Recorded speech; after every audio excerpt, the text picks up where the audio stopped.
It's really about distinguishing between those dysfunctional approaches versus those constructive approaches. If you transform things into a mathematical formula, you can see where are the points where we can intervene to alter cultures and alter individuals so that they are more inclined to do good for the world as to be complacent. So principled insubordination, the equation from 60 years of science is the first part is deviance, is that there are norms, rules, or authority figures that you view as barriers to your well-being or the well-being of other people, and you have a different perspective on things.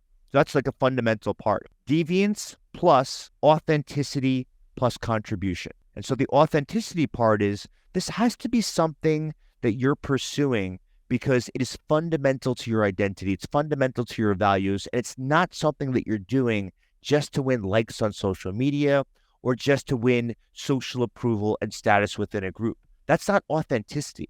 Now, it's part of being human is that you care about the groups that you identify with. But authenticity is about, these are fundamental central values, and from those values you derive goals that you want to work towards. So is it about justice? Is it about fairness? Is it about reducing harm? Is it about being a steward of a healthy environment? Is it about being a kind, compassionate person that considers forgiveness and reconciliation for people who do wrongdoings? We all have a different structure of values. When you act in accordance with those deep, cherished interests and values, you're on the path to a principled rebel status. And the final part in that numerator of this equation is contribution. It's very easy to point out the problems in society, but the question is, are you working to reduce the gap, the chasm between how the world is now and this utopian vision of how you see the world could be? And that constructive view is a fundamental part of being a principled as opposed to an unprincipled rebel. And just to add more to the equation, what makes it difficult is in the denominator is social pressure. There is pressure to be part of the herd.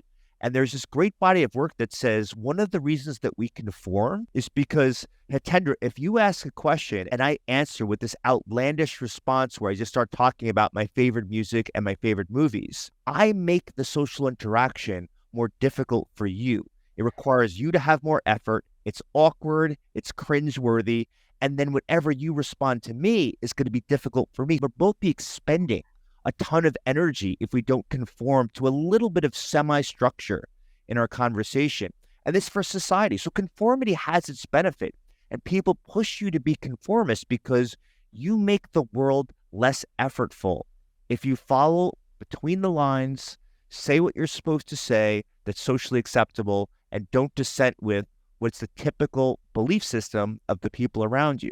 And what I would argue is you have to have the courage to resist that social pressure to make the life easy for people, because that friction is the early harbinger of social evolution.